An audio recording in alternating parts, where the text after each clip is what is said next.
EOS-1D X Mark III has arrived. We all had the pleasure to take it for a test run. And the first and most important question is, why do you use a 1DX type body? It's the best there is. It's rugged.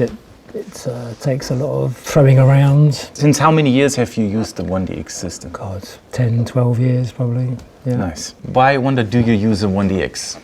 About a year ago, I felt I need to upgrade, and I was thinking if I want to go with the 5D Mark IV or the 1DX series, and I ended up picking the 1D X Mark II, mainly because of its video aspects, and I just love shooting, using natural light basically. So shooting like outstanding quality images at even a very high ISO was another important part for me. That's very technical, but didn't you also just want the coolest camera in the line? Yeah, of course. I just wanted the top camera.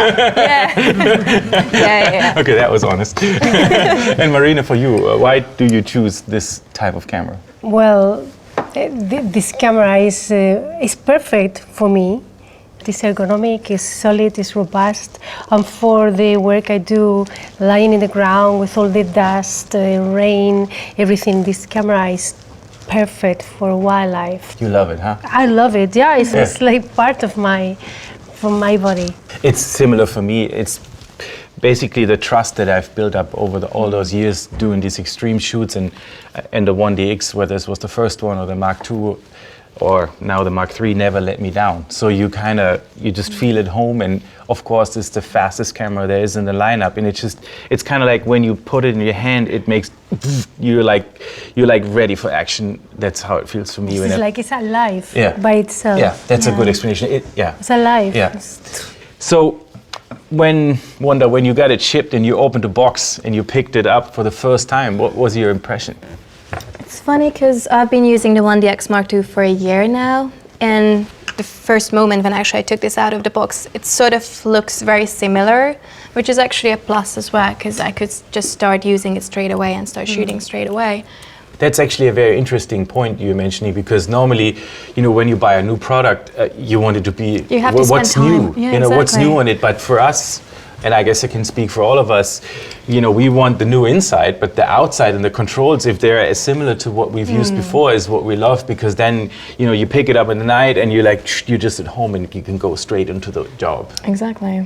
There's a moment of so much excitement and taking out the camera from the box and discover these differences and have it in the hands and hear the pressing the shutter.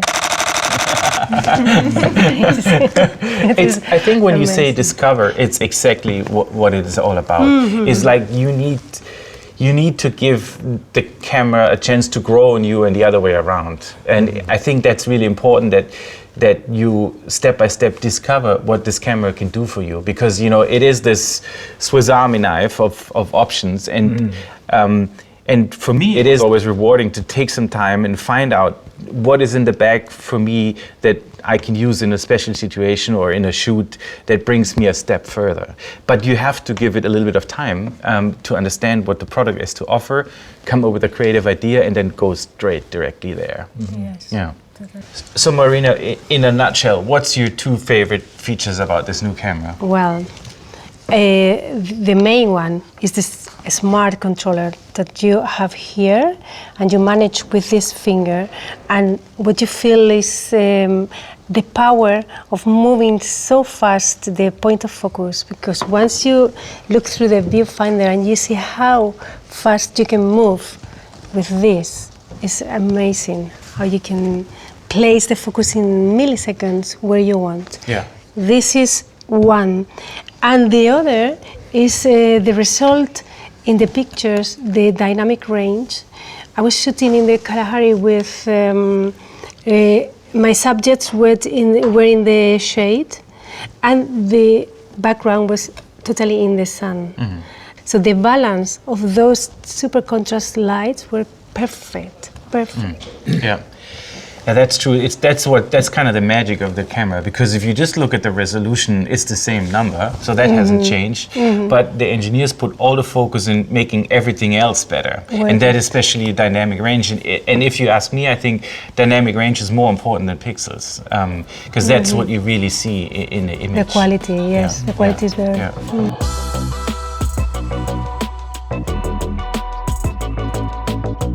This new AF system it's witchcraft, to be honest.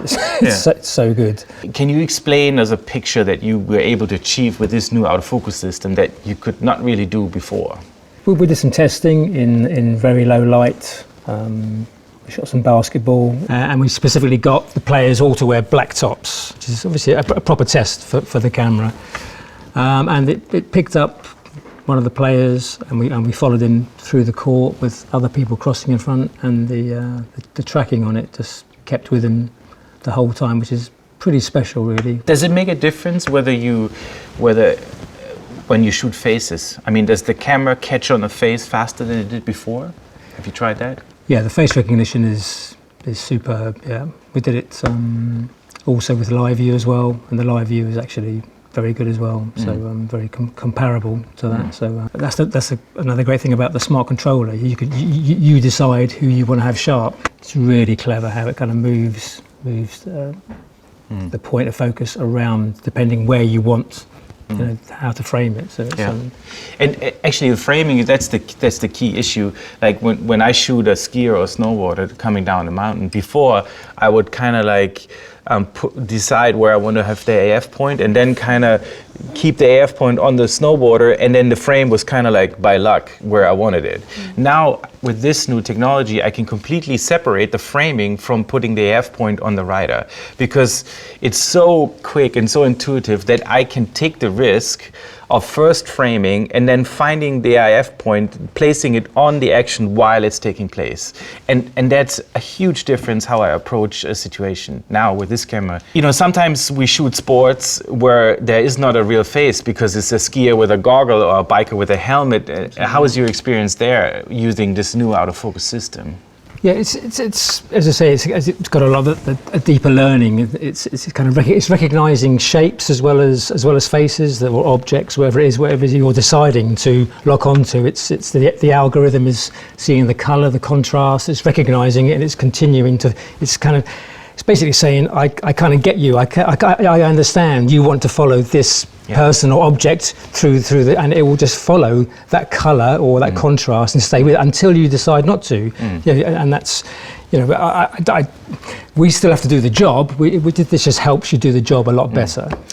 But you mentioned it. That's bringing to a point. The camera understands what's going on, and there's a little secret. I got a call from headquarters to send in thousands of my skiing and snowboard images, and you probably also send in a couple of thousand images. When they designed this camera and the software for this camera, they took all these images and learned from the images. So if the camera sees a situation that is similar to some of those shots, it understands this must be a snowboarder.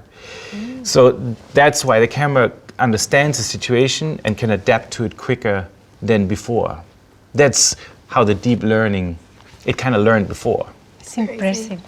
Impressive. Yeah. So when I was shooting in the Kalahari, following these wild dogs, running behind bushes and trees, and the camera really getting that wild animal behind. So they crossed, and the focus came together when the animal crossed that bush, whatever long it was. You know, that's really smart to use all this data and kind of pre-think what could happen next if a camera can do that.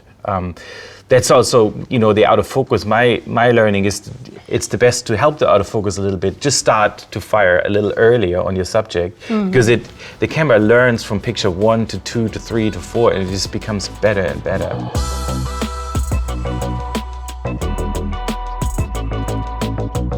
Wanda, so you had a chance to do your first project with this camera, with this beauty here. So what I would like to know is, give me the 2 features that were most impressive for you, that made a difference in your shoot.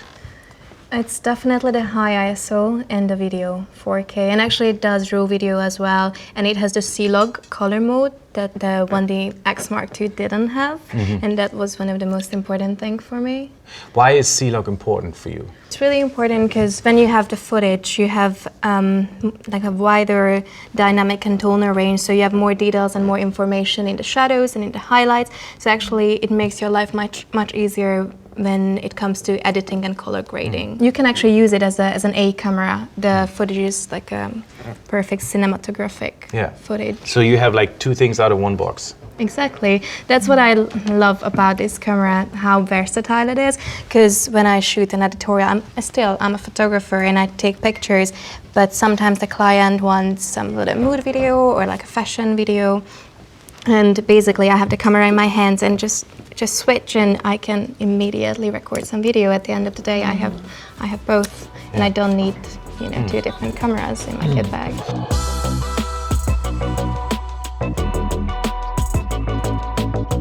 I shoot a lot in London, and we know what the weather can be like here. Rainy, gloomy days, then especially when I shoot indoors and I want to use mainly natural light, then I can go even over 10,000 ISO, and you still have amazing quality images. So Eddie, what's the normal ISO when you shoot in the indoor arena? How far do you push the camera? At stadiums, the lights are pretty good, to be fair. So up to 3,200 ISO. But if you're going into like smaller little sporting events, say basketball and little stadium somewhere, you're pushing up to 6,400, 8,000 ISO, 10,000 ISO. No problem. Yeah. And fantastic quality. Yeah. High ISO in sports, obviously that's what you need, but also in the wildlife. I remember seeing a video in that part where you shot this ancient, crazy-looking animal. Do you remember what the settings were on your camera? Yes, I remember, because it was with artificial light, and I didn't really want it to, because this is a nocturnal animal, and I didn't want to get there and just put too much light on this poor little one that we found there.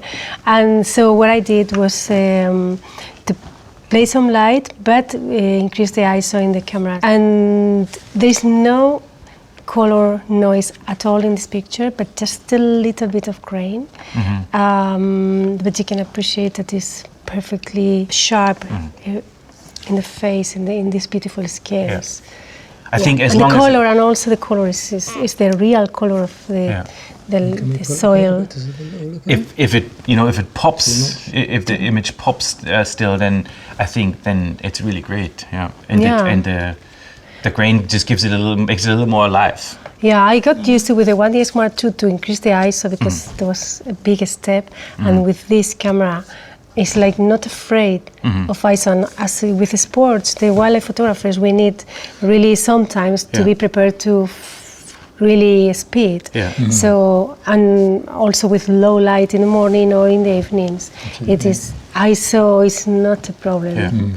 To be not afraid, that's actually what it's all about. What I found out in my line of work is I can pretty much double the ISO from what I was used to go before, just kind of double it. Where I was confident to use 3,200, I can use 6,400 or whatever.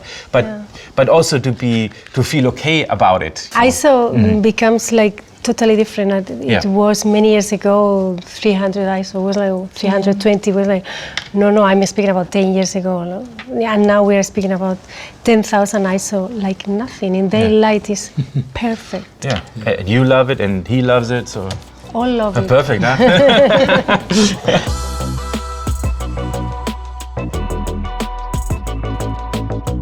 Eddie, I think you're the right guy to talk to explain us what is the difference whether you have a camera that can shoot 16 frames or 20 frames per second. When do you use that feature? We do use it much the same as you shoot in wildlife. It's just when the moment happens, really. We're not shooting all the time. That would be a bit crazy, but just when the peak of the action happens, it's important to kind of get as much of that as you can. It just gives you that more variety of. Do you feel the difference in between the 1D X Mark II, that 2 frames per second when you're shooting? I can feel it. I can feel the difference in between that 2 frames per second more that this camera has. Yeah.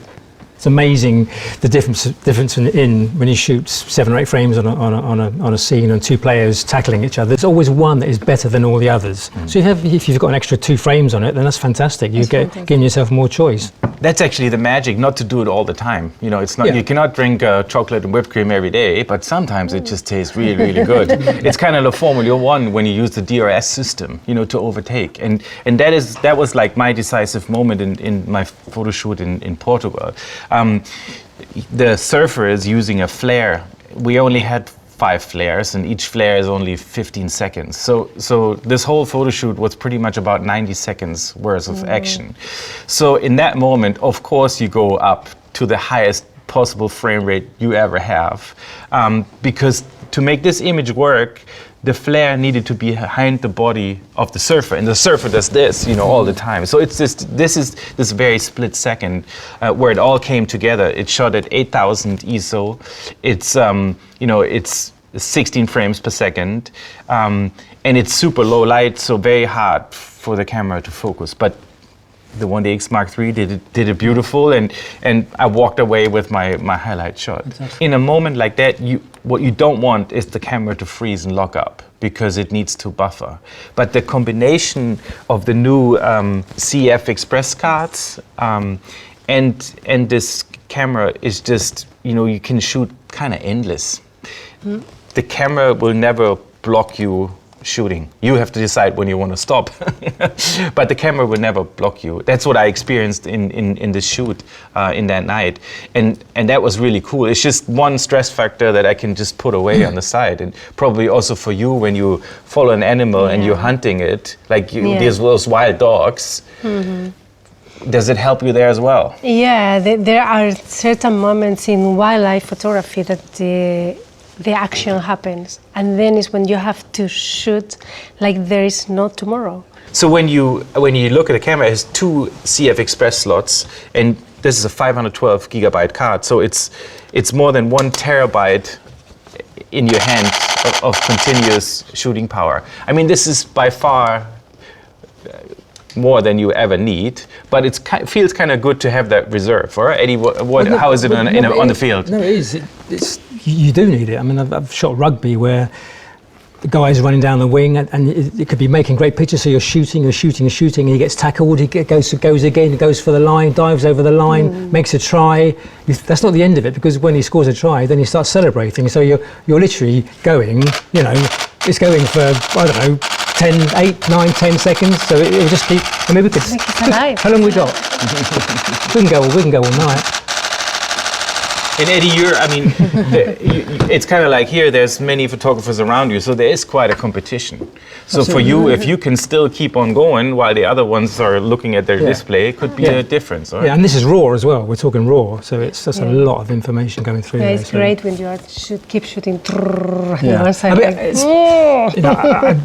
I don't. It's for the. I don't get a kick out of just shooting. Is because you have to, because they're the pictures you need to get. And you know, as I said, I'm sitting next to the best photographers there are working in the agency. So, and they all want to get the best picture, and I want to get the best picture. So, I need a camera I know is going to give me a good chance of nailing that best picture, because we don't know when it's going to happen. Yeah.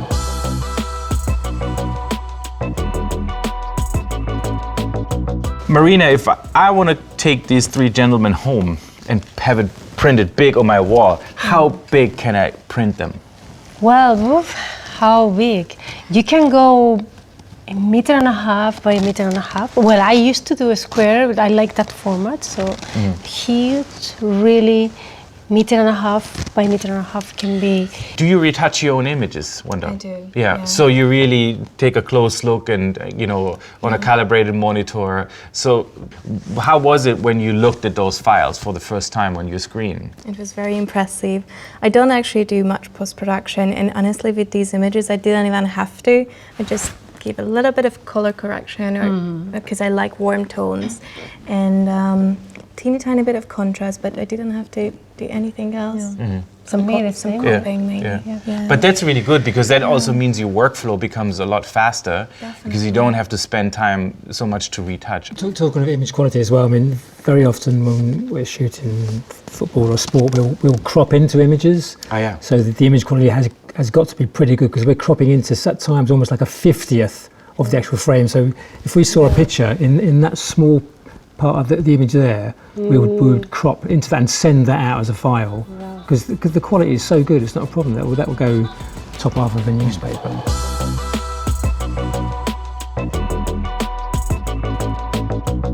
Eddie, for you, how much time do you have from taking the picture to send the first picture to your photo editor? Seconds. Yeah, I mean, as when it happens, they'll be expecting a picture. How does it work on the field? It works with this little baby here on the side, the new transmitter. This will talk to my MiFi, so each camera will have one of these, so I can have 3 or 4 cameras connected to a MiFi or the SSID, the Wi-Fi in the stadium. So when something happens, like a goal or an incident or a celebration, I just look on the back of the camera, I choose the best picture, hit set, and that will send that particular picture via my MiFi, or in fact it will go, you can put an Ethernet cable in there as well. And that is certainly a lot quicker than the one before. That's probably twice as fast, but kind of more importantly, the range on this now is about 10 times better than the one before. So that's handy. So you can pick up a Wi-Fi signal from the other side of the stadium or wherever you're working. So that might work in any situation. But it's kind of cool. Before Eddie leaves the stadium, his pictures are published already. You can connect it to two networks as well. So very often, if I work for England, I'll work around the tunnel area. So we're doing pictures of the players coming in and out of the tunnel. But then I'll go and sit down. So I'm using one Wi-Fi by the tunnel, which could be the stadium Wi-Fi, and where I'm sitting is my own MiFi. So it will switch automatically. It will pick up the best signal. So it's kind of pretty clever there as well. So.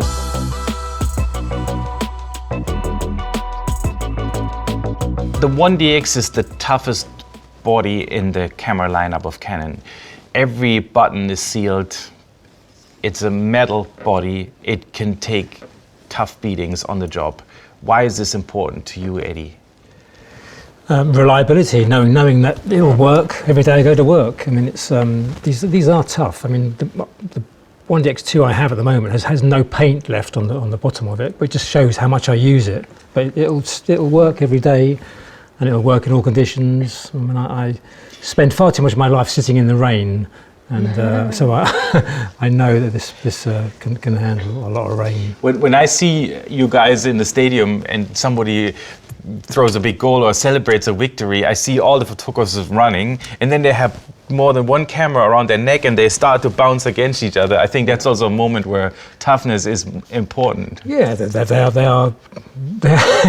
We get into some busy moments, you could say, and they do get knocked and they get dropped.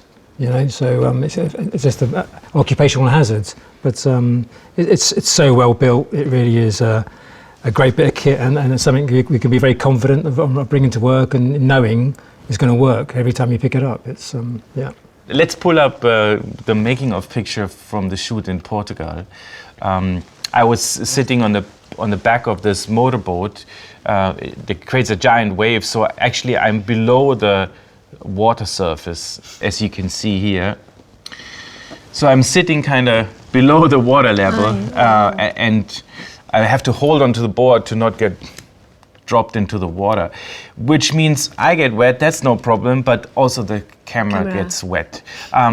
Of course, you know, you don't take it for a shower, but if there is a rain shower, it's no problem, you can continue working. Yeah. And, you know, on these shots, it was always the trick is to get as close as possible to the element. You know, when it becomes dirty, when it becomes cold, when it becomes wet, that's where my expertise is in working, and that's when it starts to be interesting, because you want to show the element, and this camera helps me to get closer to the water or closer to the snow than I can do with any other camera. And if I hear that the 1D X Mark III is even tougher than the 1D X Mark II, no worries.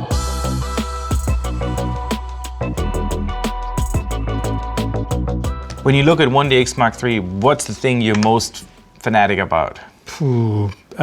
Two things, if you don't mind. Smart controller, AF system. The smart controller just works so well now. And it does take a little bit of time just to get you into it, but when you do, you won't want to go back. It really is a great way of moving the focus point around the camera. It just really helps your framing. That combined with the AF system, you'll never miss a picture again. Wanda, the new camera. Yeah, it's definitely the video and the outstanding image quality at a very high ISO as well. That's the two most important things for me. Marina, if you look at this camera, what is the most important for you? Why you're happy to receive this back in your mailbox? Well, for me, it's also two main things, because there are many, but two main. That is the smart controller, and the other one is the dynamic range that adds so much quality to the result and difficult lights. And what about you, sir? How do you feel about this new camera? Winter is about to hit, and when I'm standing underneath a cliff and a friend of mine is doing some of the sickest aerials in his whole career, with this new camera, I'm just confident to get the shot. And then we both walk home happy, and that's what I'm looking forward to.